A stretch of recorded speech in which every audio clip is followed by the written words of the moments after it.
आखिर कैसे शुरुआत हुई एशिया कप की, किस देश ने की इसकी सबसे पहले तैयारी, जिसने बदल कर रख दिया क्रिकेट वर्ल्ड का इतिहास। क्या क्रिकेट के वर्ल्ड में जुड़ने वाला था एक नया अध्याय, या फिर थी ये महज एक सोच। मुकाम से लेके अंजाम तक कितना मुश्किल रहा ये सफर, आइए जानते हैं अपनी आज के इस वीडियो में।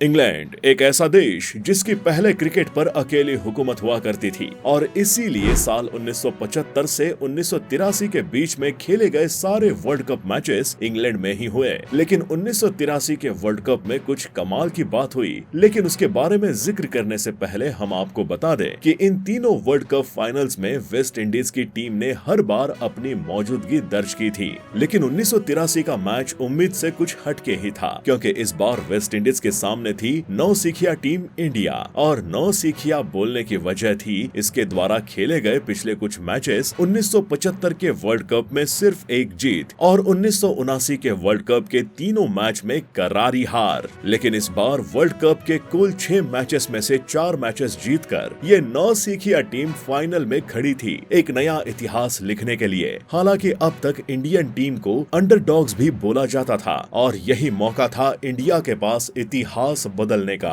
और पूरे विश्व में अपना परचम लहराने का। लेकिन अब ऑब्वियस सी बात है, जब मौका इतना बड़ा हो तो हम इंडियन इसमें पीछे कैसे रह सकते हैं। और कुछ ऐसी ही उम्मीद के साथ इंडिया ने union education minister Siddharth Shankar Roy ने अपने दोस्त एनकेपी साल्वे से वर्ल्ड कप फाइनल की 2 टिकट मांगी, जो उस वक्त बीसीसीआई के प्रेसिडेंट और यूनियन मिनिस्टर थे, जिन्होंने इसके बारे में तुरंत उन्हें बात करके बताने के लिए कहा। और चूंकि वो उस वक्त आईसीसी के मेंबर भी थे, इसलिए उन्होंने ऑर्गेनाइजर से 2 और एक्स्ट्रा टिकट्स की डिमांड रखी, जिस पर ऑर्गेनाइजर ने उन्हें ये कह के किनारे कर दिया कि आपको ऑलरेडी 2 टिकट दी जा चुकी हैं और आप उन्हें ही इस्तेमाल करिए, आपको एक्स्ट्रा टिकट नहीं मिलेंगी। हालांकि ये कोई इतनी बड़ी बात नहीं थी, लेकिन साल्वे को उनका मना करने का तरीका बिल्कुल भी पसंद नहीं आया। लेकिन फाइनल्स में जब इस बार इंग्लैंड नहीं पहुंचे तो आधे से अधिक प्रिजर्व्ड सीट खाली रह गई और वहां से उन्हें ये अंदाजा लग गया कि अब क्रिकेट को सिर्फ इंग्लैंड तक लिमिटेड नहीं रख सकते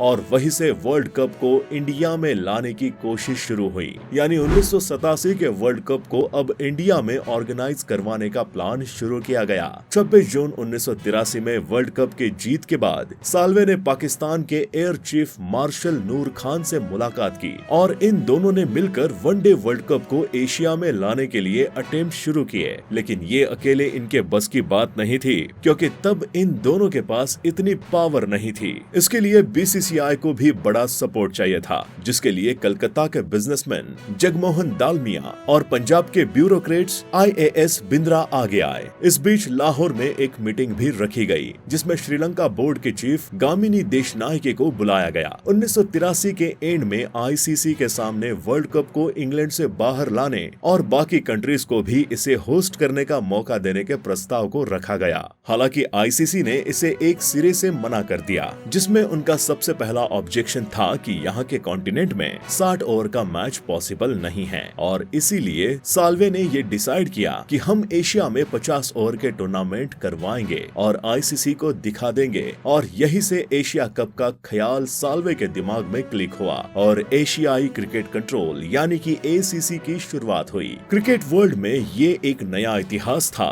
और पहली ऐसी रीजनल ऑर्गेनाइजेशन थी जो इंटरनेशनल क्रिकेट ऑर्गेनाइज करने जा रही थी। एनकेपी साल्वे ही इस एसीसी के पहले प्रेसिडेंट बने थे, लेकिन एशिया के किसी भी क्रिकेट बोर्ड के पास इस कप को ऑर्गेनाइज करवाने के लिए पैसे नहीं थे और इसलिए अगली मीटिंग इंडिया के दिल्ली में की गई, जिसमें आईसीसी के एसोसिएट मेंबर कंट्रीज को भी बुलाया गया। साथ में बुलाया गया शारजाह के शेख मुखातीब को, जो क्रिकेट लवर होने के साथ साथ बड़े बिजनेसमैन भी थे और कई अनऑफिशियल मैचेस ऑर्गेनाइज करते रहते थे। इन्होंने इस टूर्नामेंट को फाइनेंस किया और इसलिए इनके नाम पर शारजाह क्रिकेट स्टेडियम बना। इस टूर्नामेंट में इंडिया, पाकिस्तान और श्रीलंका खेल रहे थे। इस एशिया कप के पहले टूर्नामेंट में विनर के लिए $50,000, रनर अप के लिए 20,000 और प्लेयर ऑफ द मैच के लिए $5,000 प्राइज मनी थी।